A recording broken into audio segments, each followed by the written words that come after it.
नमस्कार, बहुत स्वागत है आपका खास खबर में। खबरों के साथ मैं हूं रीनू यादव। होशंगाबाद में नर्मदा और तवा की खदानों से रेत के अवैध कारोबार पर अंकुश लगाने की कोशिश हुई है।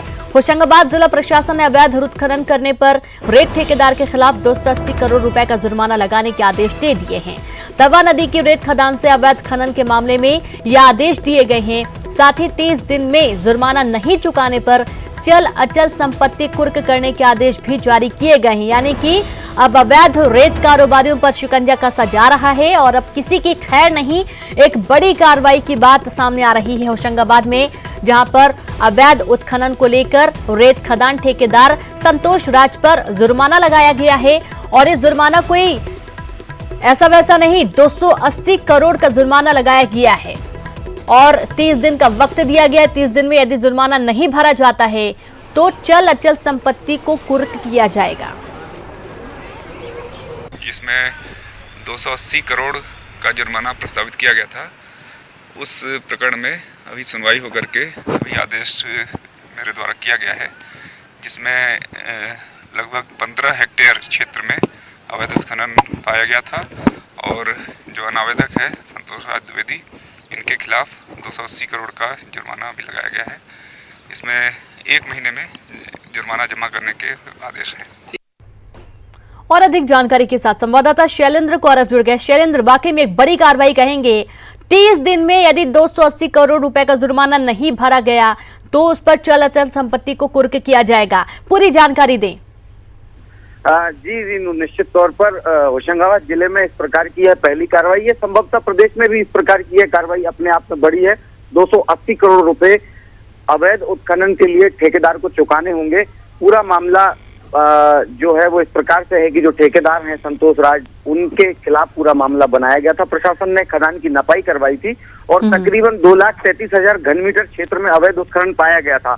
और माइनिंग एक्ट का जो प्रावधान है वह यह कहता है कि 60 का गुना करके भी प्रशासन उस पर शास्ति अधिरोपित कर सकता है। तो कुल मिलाकर के 180 करोड़ रुपए की राशि अवैध उत्खनन के लिए चुकानी होगी खननकर्ता को और 180 करोड़ रुपए की राशि दी जाएगी पर्यावरण क्षतिपूर्ति राशि के रूप में। तो इस प्रकार से 280 करोड़ रुपए की राशि का ये पूरा मामला जो बना है, अवैध उत्खनन के खिलाफ बड़ी कार्रवाई है और उत्खननकर्ता जो हैं उनके हौसले भी पस्त हो जाएंगे कि इस प्रकार का अवैध उत्खनन नर्मदा और तवा में ना किया जाए, अन्यथा इस प्रकार की कार्रवाई अन्य उत्खननकर्ताओं के खिलाफ भी हो सकती जी, है। बिल्कुल। और साथ ही जहां जहां से नदियां निकल रही हैं वहां पर देखा जाता है शैलेंद्र कि अवैध उत्खनन होता ही होता है और देर रात तक ये डंपर में भराई होती है रेतों की।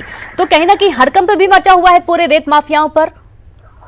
जी, निश्चित तौर पर होशंगाबाद जिले में नर्मदा और तवा की जो रेत खदानें हैं या अन्य रेत खदानें हैं, होशंगाबाद में पीला सोना कहा जाता है इस पूरे व्यवसाय को। रेत का काला कारोबार जो है होशंगाबाद में कितनी बड़ी मात्रा में चलता है ये किसी को बताने की जरूरत नहीं है। लगातार दिन रात अवैध उत्खनन की शिकायतें आती रहती हैं। तो इस प्रकार की कार्रवाई निश्चित तौर पर बड़ी कार्रवाई है और इस अवैध उत्खनन पर रोक भी लगना चाहिए इस कार्रवाई के बाद से, ऐसी उम्मीद जताई जा रही है।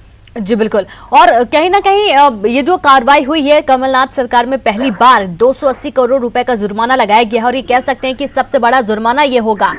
अब शैलेंद्र, इस जुर्माने के लगाए जाने के बाद कोई प्रतिक्रिया रेत माफियाओं की तरफ से, क्योंकि अभी तक तो ऐसी कोई जानकारी मिली नहीं है। 30 दिन का वक्त दिया गया है। जी हाँ, जो आदेश जारी किया गया है अपर कलेक्टर के द्वारा, उसमें 30 दिन का समय दिया गया है कि 30 दिन में यह जुर्माने की राशि अदा की जाए, नहीं तो संपत्ति कुर्क की जाएगी। फिलहाल जब आदेश हुए हैं, आज रविवार है, तो जो उत्खनन करता है उससे संपर्क नहीं हो पाया है। लेकिन फिलहाल इस प्रकार का कोई अधिकृत, इससे पहले जो कार्रवाई हुई थी रीनू, आपको बताना चाहेंगे 2 फेज में कार्रवाई हुई है। पहले फेज में जब अवैध उत्खनन पाया गया था तो नोटिस दिया गया था तकरीबन 280 करोड़ रुपए का, और फिर नपाई और ये सारी प्रक्रिया जो हुई है उस कार्रवाई को सही पाया गया है कि इतने क्षेत्र में अवैध उत्खनन किया गया था।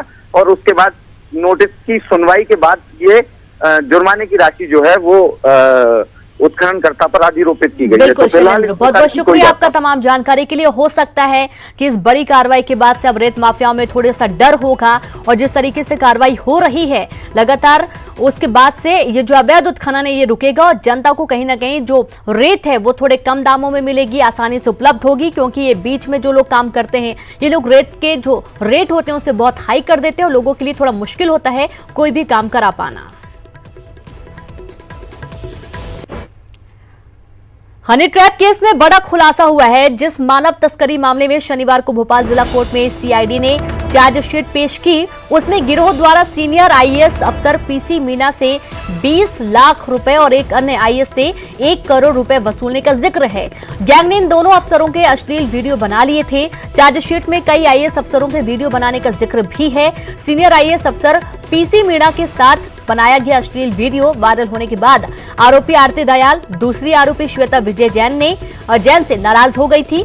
महिलाओं ने आईएएस अफसर पीसी मीणा से 20 लाख रुपए, व्यापारी नरेश सीतलानी से 5 लाख रुपए और छतरपुर में ऑटोमोबाइल शोरूम के संचालक मनीष अग्रवाल को ब्लैकमेल कर आरती ने क्रेटा कार में 4 लाख रुपए का डिस्काउंट लिया था।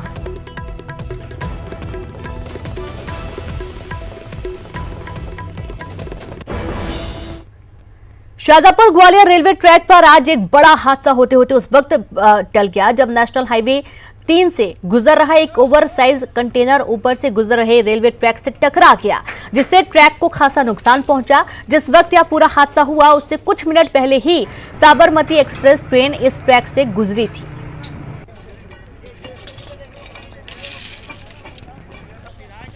शाजापुर ग्वालियर रेलवे ट्रैक पर जो है आज सुबह एक बड़ा हादसा होते होते टला है। ओवरसाइज एक ट्रक जो है NH3 के इस अंडरब्रिज से जब निकल रहा था उसी दौरान जो है उसकी साइज की वजह से जो है पूरा जो रेलवे का जो ओवरब्रिज है उसको नुकसान पहुंचा है और ट्रैक पूरा क्षतिग्रस्त हो गया था। खास बात ये रही कि जिस समय ये पूरा ट्रैक क्षतिग्रस्त हुआ है उसके कुछ मिनट पहले ही यहाँ से साबरमती एक्सप्रेस गुजरी थी। अगर उससे कुछ समय पहले होता तो हादसा शायद बड़ा होता। दूसरी बात एक अहम ये भी है कि जिस समय ट्रैक क्षतिग्रस्त हुआ उस समय एक मालगाड़ी भी जो है ट्रैक से गुजरने वाली थी। स्थानीय नागरिक ने जो है जागरूकता के जरिए जो है लाल कलर का कपड़ा दिखाकर जो है पूरी मालगाड़ी को रोक दिया। तो ये दो चीज़ें बताती कि कितना बड़ा हादसा होते होते टला है। हालांकि ट्रैक काफ़ी क्षतिग्रस्त हुआ है और ट्रैक क्षतिग्रस्त होने की सूचना जैसी रेलवे को मिली उसके बाद जो है रेलवे का अमला उज्जैन से, गुना से और नज़दीकी स्टेशनों से यहाँ पर पहुँचा है। टेक्निकल टीम जो लगातार पिछले 5 घंटों से जो है ट्रैक को दुरुस्त करने की कोशिश करेंगे। मेरे पीछे आपको मैं दिखाना चाहूँगा ये पूरा जो ट्रैक है अभी भी इस पर काम चल रहा है, अभी भी कुछ देर इसमें लग सकती ठीक होने में। और इस ट्रैक के बंद होने से जो है तमाम जो ट्रेनें हैं, गुना नागदा पैसेंजर हो चाहे इंदौर कोटा एक्सप्रेस हो, तमाम ट्रेनें प्रभावित हुई है। कुछ ट्रेनें देर से चल रही है, कुछ को नज़दीकी स्टेशनों पर कुछ देर के लिए रोका गया। तो कुल मिलाकर एक बड़ा हादसा टला है आप ये कह सकते हैं और इस ट्रैक के बंद होने से काफ़ी यात्री प्रभावित हुए। सुनील अंचुरा, न्यूज़ 18 मध्य प्रदेश, शाजापुर। तो आबकारी मंत्री कवासी लखमा को एक युवक अंकुश वर्मा ने सीबीआई इंस्पेक्टर बनकर धमकी दी है। युवक ने केस दबाने के नाम पर मंत्री से 2 लाख रुपए की मांग की है। मंत्री कवासी लखमा को 20 दिसंबर से ही धमकी भरा फोन आ रहा था, लेकिन मंत्री जी ने कुछ नहीं किया और आज 11 बजे मंत्री और उसके पीएसओ को भी युवक अंकुश वर्मा ने मोबाइल पर फोन कर धमकी दी, जिसके बाद मंत्री के पीएसओ ने युवक के खिलाफ रायपुर के सिविल लाइन थाने में शिकायत दर्ज कराई है।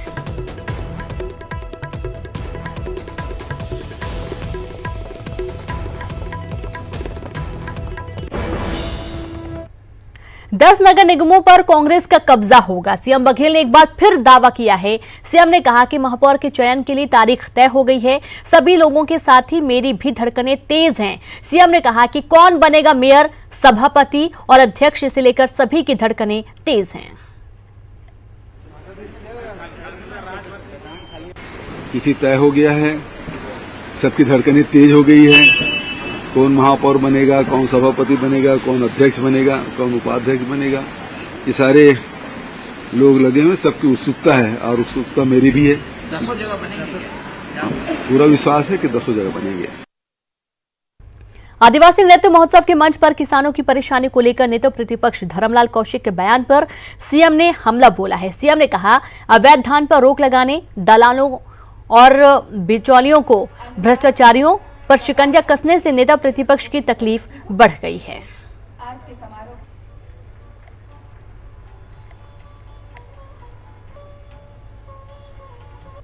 ये मंच तो वो नहीं था, लेकिन यदि उन्होंने कहा धान खरीदे के मामले में तो ज्ञापन जो दिए हैं वो भारतीय जनता पार्टी के लेटर पेड में दिए, क्योंकि किसानों ने आंदोलन नहीं किया और व्यवस्था निरंतर चल रही है और हर साल खरीदी होती, कोई नई बात है नहीं। लेकिन हमारी कोशिश यही है कि जो बाहर के जो धान आ रहे हैं वो रुके। दूसरा, ये छत्तीसगढ़ के सरकार के खजाने की जो पैसा है वो छत्तीसगढ़ के लोगों के लिए है। ईमानदार जो मेहनत कश लोग हैं उनके लिए पैसा है, ये बिचौलिया है, कोचिया है, कमीशन खोर है, इनके लिए नहीं है। तो जो रोकथाम की जा रही है, तो जो बिचौलिया हमेशा या कोचिया लोग या जो भ्रष्टाचार करते थे उन पे अंकुश लगी है, तो इसके कारण से लोगों को परेशानी हो रही है। शिवपुरी के पूरी क्षेत्र के जंगलों से पुलिस ने एक अपहत जसाराम गुजर को छुड़वाया है और साथ ही पुलिस ने 3 डकैतों को भी गिरफ्तार किया। वहीं मौके से एक इनामी डकैत भागने में कामयाब रहा। पुलिस को पिछले कुछ दिनों से लगातार डकैतों के मूवमेंट की खबर मिल रही थी, जिसके बाद पुलिस लगातार सर्चिंग में लगी हुई थी। तो बाबा साहेब डॉक्टर भीमराव अंबेडकर के पोते भीमराव यशवंतराव जी अंबेडकर शनिवार को बुरहानपुर पहुंचे। उन्होंने संविधान से छेड़खानी होने की बात पर चिंता जताई। भीमराव यशवंतराव जी अंबेडकर ने कहा कि लगातार ये केंद्र में बैठी सरकारें संविधान के बारे में छेड़खानी करने की कोशिश कर रही हैं। मुंह से तो बोल रहे हैं कि हम संविधान के माध्यम से देश का कारोबार कर रहे हैं।